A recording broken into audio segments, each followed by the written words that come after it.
ایک گھنا جنگل تھا جہاں بہت سے جانور ہنسی خوشی رہتے تھے۔ ہر جانور اپنی زندگی گزار رہا تھا، مگر ایک دن جنگل میں ایک خطرناک مسئلہ پیدا ہو گیا۔ جنگل میں ایک خونخوار شیر آ گیا تھا جو ہر روز ایک جانور کو شکار کر لیتا تھا۔ جنگل کے تمام جانور بہت خوفزدہ تھے کیونکہ کسی کو نہیں معلوم تھا کہ اگلا شکار کون ہوگا۔ ایک دن جنگل کے تمام جانور جمع ہوئے اور آپس میں مشورہ کیا کہ اس مصیبت سے کیسے چھٹکارا پایا جائے۔ آخر کار سب نے فیصلہ کیا کہ وہ خود ہی باری باری شیر کو شکار کے لیے بھیج دیا کریں تاکہ وہ بلا وجہ ہر طرف شکار نہ کرے۔ یہ منصوبہ کچھ دنوں تک کامیاب رہا، مگر پھر ایک دن خرگوش کی باری آ گئی۔ وہ بہت پریشان تھا، مگر وہ ایک چالاک اور ذہین خرگوش تھا۔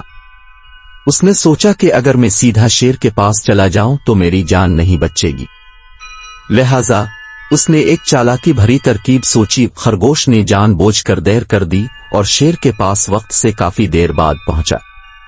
جیسے ہی وہ پہنچا، شیر غصے سے دھاڑنے لگا۔ تمہیں آنے میں اتنی دیر کیوں ہوئی؟ کیا تمہیں معلوم نہیں کہ میں بہت بھوکا ہوں؟ خرگوش نے بڑی معصومیت سے جواب دیا، عالیجا، میں وقت پر نکل آیا تھا، مگر راستے میں مجھے ایک اور شیر مل گیا۔ وہ کہہ رہا تھا کہ یہ جنگل اس کا ہے اور اس نے مجھے آپ کے پاس آنے سے روک دیا۔ میں نے اس سے بہت منت کی کہ مجھے جانے دو، مگر وہ بضد تھا کہ میں اس کے ہی پاس رہوں۔ بڑی مشکل سے میں آپ کے پاس آ سکا ہوں۔ یہ سنتے ہی شیر بہت غصے میں آ گیا۔ کیا میرے جنگل میں کوئی دوسرا شیر؟ کہاں ہے وہ؟ مجھے فوراً اس کے پاس لے چلو۔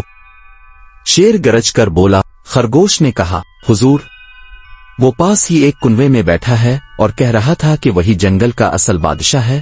شیر فوراً خرگوش کے ساتھ چل پڑا اور کنویں کے پاس پہنچا۔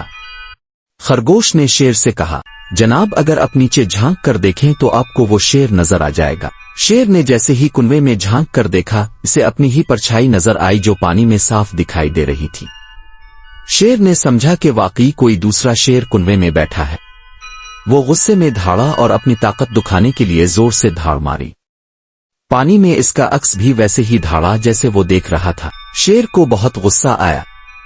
اس نے دوسرے شیر کو سبق سکھانے کے لیے فوراً کنویں میں چھلانگ لگا دی، مگر جیسے ہی وہ اندر گرا، اسے معلوم ہوا کہ وہاں کوئی اور شیر نہیں تھا، بلکہ وہ خود ہی بے وقوف بن گیا تھا۔ خرگوش نے دور کھڑے ہو کر شیر کو پانی میں ڈوبتے دیکھا اور فوراً جنگل کے باقی جانوروں کو جا کر خبر دی کہ اب وہ خونخوار شیر ہمیشہ کے لیے ختم ہو چکا ہے۔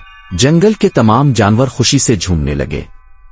سب نے خرگوش کی عقلمندی کی تعریف کی اور اس کا شکریہ ادا کیا۔ سبق: صرف طاقتور ہونا کافی نہیں، عقل اور سمجھداری سب سے بڑی طاقت ہے۔